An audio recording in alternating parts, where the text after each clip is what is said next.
Bonjour, cette vidéo va présenter la dérivée d'un produit de fonction. Alors on va faire ça en trois étapes, comme la vidéo précédente. Je vais d'abord présenter la formule et dans quel cas est-ce qu'on va pouvoir l'utiliser. Ensuite, on va faire la démonstration de cette formule. Et enfin, on va regarder ensemble deux, trois exemples de cette formule. Ensuite, on va regarder un cas particulier, mais je vais y venir un rien plus tard. D'abord la formule, on fait le dérivé d'un produit de fonction. D'abord, il faut faire un petit rappel sur ce que c'est que le produit d'une fonction. Donc, le produit d'une fonction, c'est qu'on a deux fonctions f de x et g de x et qu'on fait f fois g de x. Et on a vu dans le chapitre opération sur les fonctions que f fois g de x, quand on fait le produit des deux fonctions, en fait, on fait simplement le produit des valeurs des fonctions en chaque point. Donc f de x fois g de x. Quand on veut dériver ce produit de deux fonctions, f fois g prime de x, donc la dérivée de ceci, la formule nous dit que c'est la dérivée de f' de x fois g de x, plus f fois la dérivée de g de x. Voilà. Donc, on va voir un petit peu ensemble comment est-ce qu'on peut démontrer ça. La démonstration commence comme ceci. Donc, f fois g, et on veut regarder la dérivée de f fois g en a. La première chose à faire, c'est se souvenir de la définition de la dérivée. C'est égal à la limite pour x qui tend vers ce a de notre fonction f fois g estimée en x moins f fois g estimé en a divisé par x moins a. Ça, c'est la formule générale de la dérivation qu'il faut connaître évidemment sur le bout des doigts et pouvoir réutiliser. Maintenant, on va utiliser cette formule-ci du produit de fonction, vu que c'est exactement ça qu'on a. On va utiliser cette formule pour réécrire cette limite. Ça sera égal à la limite pour x qui tend vers a de f de x fois g de x moins f de a fois g de a. Et le tout divisé par x moins a. Donc j'ai simplement utilisé la formule ici qu'on avait vue au chapitre opération sur les fonctions. Alors, c'est maintenant que ça va se corser un petit peu et qu'on va devoir faire appel à un truc de calcul qu'il va bien falloir retenir. Le truc de calcul, ça va être de rajouter des termes ici dans notre expression pour que le résultat ne change pas, mais qu'on puisse faire des réécritures de cette fonction pour que ce soit beaucoup plus facile à gérer. Alors, je vais vous expliquer de quoi il s'agit. Donc, je réécris ce qu'on avait au-dessus. C'était ça, sauf que je vais faire apparaître deux petits termes en plus qui vont pouvoir me faire simplifier mon écriture. Donc, ces deux petits termes, c'est f de a fois g de x plus f de a fois g de x. Donc, effectivement, j'ai fait plus une chose moins la même chose. Donc, ça s'annule, ça fait 0. Le passage de là à là, c'est bien équivalent. Ceci, c'est bien la même chose que ça, parce que ce que je rajoute ici, je fais plus 0. Par contre, ce que ça me permet de faire, c'est ça me permet de faire une mise en évidence. Ici, d'un premier côté, je vais mettre en évidence mon g de x, et de l'autre côté, je vais mettre en évidence mon f de a. Je vais réécrire donc cette limite comme ceci. C'est égal à la limite pour x qui tend vers a de g de x fois ici f de x moins f de a. Donc ça ici, ça correspond à ce qui était en rouge juste au-dessus. Et il me reste ici, je vais mettre f de a en évidence, donc plus f de a fois ici g de x moins g de a. Tout est sur x moins a. Et donc le f de a ici que j'ai mis en évidence, c'est évidemment celui-ci. En fait, j'ai comme séparé ma fraction en ça plus ça. L'intérêt de faire ça, c'est que je peux réécrire ça comme étant en fait deux fractions. Hein. Je vais faire un truc un peu barbare pour éviter une étape de réécriture, mais ça me permet en fait de réécrire ça comme étant deux fractions, donc une limite d'une somme de deux fractions, une limite d'une somme, c'est égal à la somme de mes limites, hein, donc x qui tend vers a de g de x, excusez-moi, je vais écrire ça un peu différemment, de g de x fois f de x moins f de a sur x moins a, plus ma deuxième limite, hein, la limite pour x qui tend vers a, de, si je vais mettre f de a devant, fois g de x moins g de a sur x moins a. Voilà. Donc, on a toujours nos deux termes, mais on a réussi à les séparer en deux limites, vu qu'on avait une somme. Donc, une limite d'une somme, c'est égal à la somme des limites. Je vais continuer ici, et donc je vais effacer ça.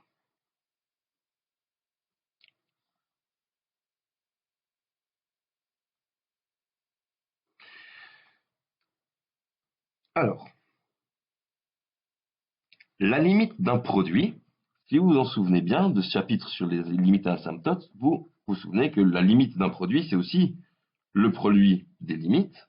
Donc, ici, j'ai un produit de ça et de ça. Je peux écrire la limite pour x qui tend vers a de g de x fois la limite pour x qui tend vers a de f de x moins f de a sur x moins a, tout plus, et je vais faire pareil de l'autre côté, la limite pour x qui tend vers a de f de a fois la limite pour x qui tend vers a de g de x moins g de a sur x moins a. Alors ça c'est super, hein, parce que ça ici, je remplace simplement, ça fait g de a. G de a fois ça ici, je le connais par la définition de ma dérivée, c'est égal à f' de a. Ici, je remplace, je vais trouver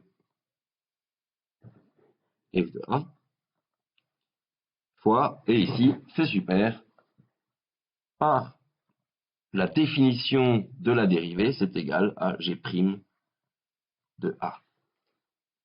Et ça, c'est exactement la formule que j'avais trouvée ici.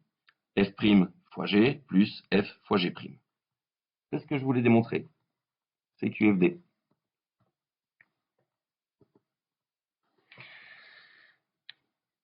Voilà. Donc, on va regarder un cas où on va pouvoir utiliser cette formule. Hein. Donc, j'efface la démonstration. Cette formule que je vous invite donc à mettre dans votre formulaire, parce qu'on va l'utiliser souvent dans le chapitre. Alors, l'exemple qu'on nous donne dans le cours, c'est celui-ci. On nous demande de calculer la dérivée de ça fois ça. Prime. Hein, donc la dérivée. Si je m'en réfère à ma formule, on a ici notre f et ici on a notre g, et on fait f fois g, donc on va devoir calculer f', donc x carré plus 1 prime fois g, donc x cube moins 3, et on va devoir additionner à ça f, donc x carré plus 1 fois la dérivée de notre deuxième terme, donc x cube moins 3 prime. Ça ici, ce sera égal à la dérivée d'un produit, on aura 2x plus 0 fois x cube moins 3 plus x carré plus 1 fois la dérivée de ceci, ce sera 3 fois x carré moins 0. Donc déjà les zéros, on va les effacer, on s'en fiche. Et donc si je veux réécrire ça, ça nous fera 2x fois x cube, donc 2x exposant 4, moins 6x, plus 3 fois x exposant 4, plus 3x carré. Donc c'est égal à 5x exposant 4, plus 3x carré, moins 6x. Et voilà, j'ai trouvé ma réponse. On voit que grâce à cette formule, une dérivée de quelque chose qui pouvait avoir l'air hyper barbare et on pouvait se demander si on y arrivait, en fait, c'est relativement simple. Ça nous a pris 4 lignes. J'aimerais attirer votre attention sur un cas particulier. Regardons par exemple ce qui se passe si je prends une première fonction f de x qui est égale par exemple à 4 et que ma deuxième fonction f de x, g de x est égale par exemple à x carré. F fois g de x est égal à 4 fois x carré, donc 4x carré. Si je veux faire la dérivée, f fois g prime de x, c'est sera égal à, donc, la dérivée de f, la dérivée de 4, donc 4 prime fois x carré, plus 4 fois la dérivée, ce coup-ci, de notre deuxième terme. 4 fois x carré dérivée. La dérivée de 4, donc la dérivée d'une constante, je vous rappelle, une constante qui appartient au réel, c'est toujours égal à 0, ça on l'a dans le formulaire. Donc la dérivée de 4, c'est 0 fois x carré, plus 4 fois la dérivée de x carré, donc 2x. Donc ce sera égal à 8x. En fait, pourquoi est-ce que je voulais vous montrer ça? Parce que c'est entre guillemets un cas particulier. Hein. Si une de mes deux fonctions est simplement une constante, comme c'est le cas ici, hein, K4 qui appartient au réel, qui est une constante, en fait, il y a systématiquement un des termes qui va disparaître, et donc on peut écrire de façon plus simplifiée, par exemple pour votre formulaire, que si on a K fois une fonction f de x, et qu'on veut dériver ça, on n'est pas obligé de passer par cette formule galère. On peut simplement dire que c'est égal à K fois la dérivée de f en x. Autrement dit, quand on avait ça, on aurait pu tout de suite dire que c'est 4 fois la dérivée de x carré, donc 4 fois 2x. En fait, on avait tout de suite 8x. Donc c'est une forme de simplification que je vous invite fortement, très fortement, à mettre dans votre formulaire.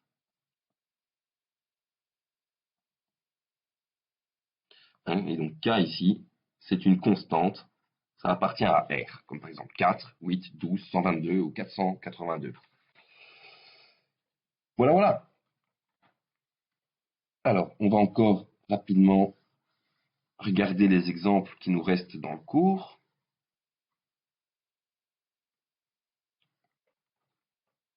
Alors, on nous propose de calculer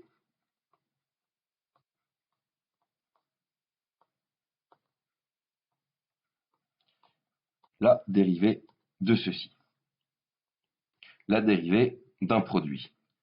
On applique notre formule, donc c'est la dérivée de l'un, 2x carré plus x moins 1 prime fois l'autre, donc 6x plus 2, plus l'un, donc 2x carré plus x moins 1, fois la dérivée de l'autre, donc 6x plus 2 prime. La dérivée de ceci, donc là, on a une fonction qui est une somme de plusieurs fonctions. La dérivée, ce sera égal à la somme de nos dérivés. Donc, la dérivée du premier, alors on a une constante fois x carré, 2x carré, ce sera égal à 4 fois x, 2 fois 2 fois x exposant 1, donc 4x, plus la dérivée de x, c'est 1, et plus la dérivée de 1, c'est 0, donc 4x plus 1, fois 6x plus 2.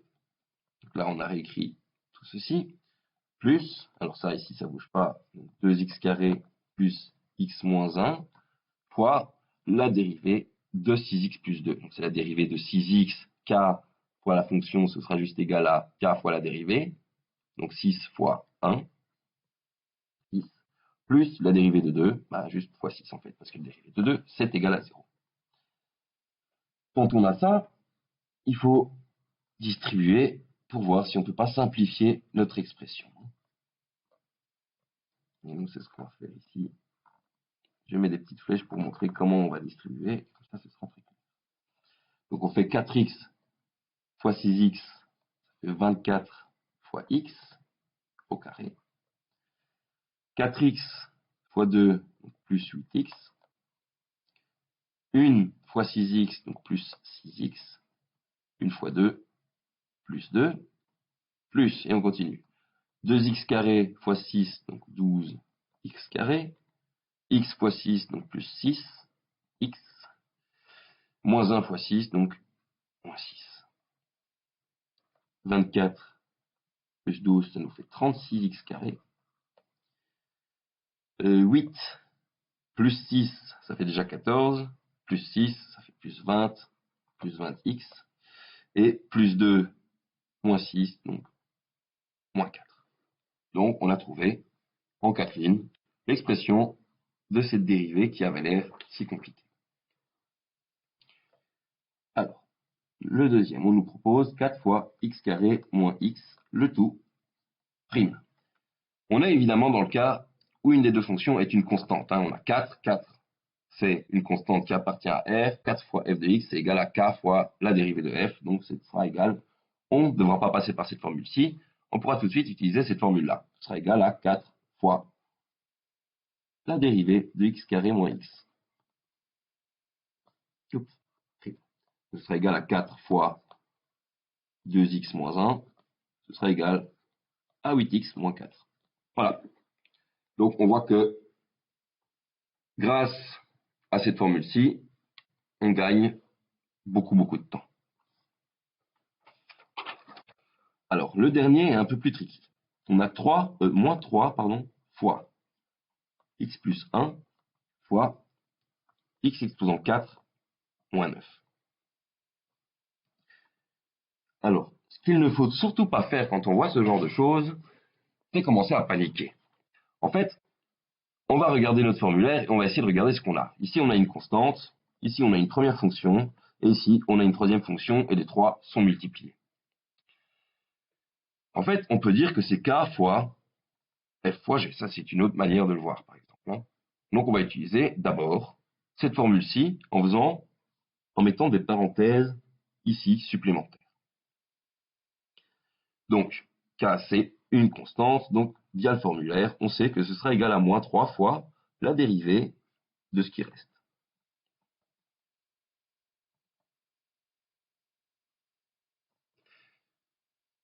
Et là, ça paraît tout de suite beaucoup plus accessible, parce que là, on peut utiliser la formule qu'on a ici en haut pour réécrire ceci en disant que c'est égal à moins 3 fois tout ce qu'on va avoir après.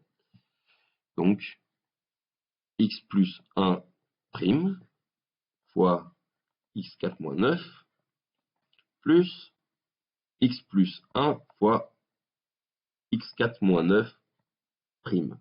Et je ferme ma parenthèse. Oups. Voilà. S'il y a bien un prime, on fait la dérivée de ceci. Alors là, ça va aller relativement vite maintenant. Donc ce sera égal à moins 3 fois la dérivée de x plus 1, c'est égal à 1. Donc en fait, je ne vais même pas le noter. x89 plus x plus 1 fois la dérivée de ceci, ce sera égal à 4 fois x exposant 3. Et donc je peux réécrire ça. Moins 3 fois x exposant 4 moins 9 plus 4x exposant 4 plus 4x exposant 3. Donc simplement, j'ai distribué ici. Donc on a moins 3 fois 5 fois x exposant 4 plus 4x exposant 3 moins 9 est égal à moins 15x4 moins, pardon, plus c'est moins 12x cube moins plus 27.